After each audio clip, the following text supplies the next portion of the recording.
Long ago, in a quiet village surrounded by tall trees and singing birds, the people lived in harmony with the land. Every morning the sun rose with a smile, warming the earth, waking the animals, and calling the children out to play. But one day, something changed. That morning the roosters did not crow, the birds did not chirp, and worst of all, the sun did not rise. Darkness stayed across the village like a heavy blanket. People peered out of their huts, confused and frightened. Mothers clutched their children. Farmers sat with their tools but could not see the fields. "The sun has forgotten us," one old man cried.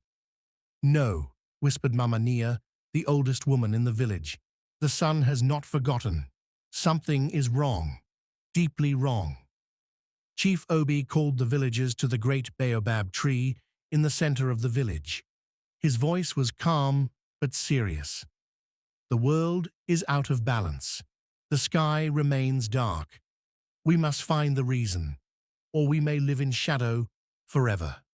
The people murmured in fear. Then, from the crowd, a small voice spoke up. "I will go," said Amara, a 12-year-old girl known for her kindness and courage. The crowd turned. Some laughed nervously. "You are just a child," said one hunter. "This is a journey for warriors." But Mama Nia stepped forward. "Let her speak." Amara raised her chin. "I believe the sun is not angry, only hurt.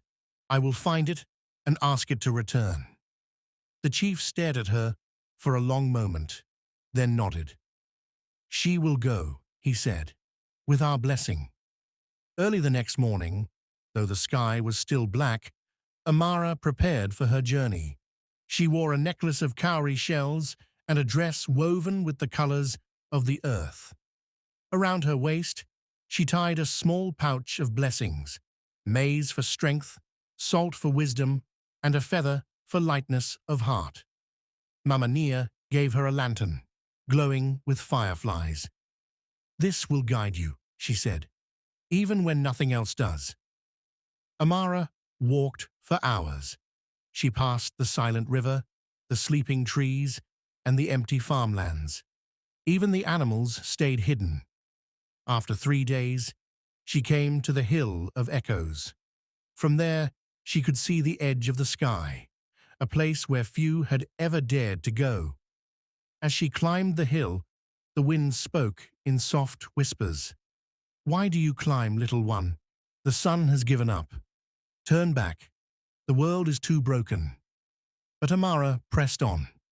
Finally, Amara reached the top of the hill, and there it was, the edge of the sky. And behind it, curled up like a sleeping lion, was the sun.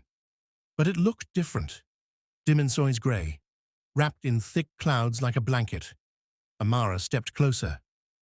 "Dear sun," she said softly, "why do you hide? The earth misses you." The sun stirred a little. Its voice was deep, slow, and tired. "I am not sleeping, child.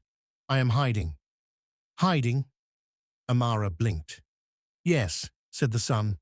"The people of the world have forgotten gratitude. They take from the earth, but do not give. They fight. They hurt one another.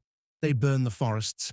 I shine and shine, but no one thanks me anymore, so I stopped." Amara sat quietly. Then she opened her pouch and pulled out a folded cloth. It was a drawing, made by the children of her village. It showed the sun smiling over the fields, birds flying, and people dancing under its light. She held it up to the sun. "They haven't all forgotten," she said. "Some of us remember. We miss you. We need you." The sun looked at the picture. A soft light flickered in its eyes. "And what about you?" the sun asked. "You are only a child. Why did you come all this way?" Amara smiled. "Because I believe even the tired sun can be warmed by love." There was silence. Then slowly, the clouds began to lift. The sun uncurled and rose a little higher. "For your courage," the sun said, "I will shine again."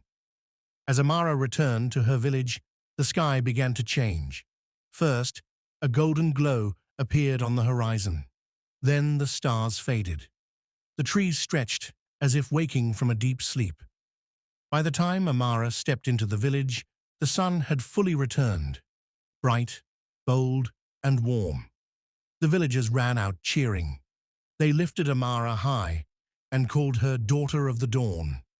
Mamma Nia hugged her tightly. "You reminded the sun of who it was," she whispered, "and you reminded us of who we are.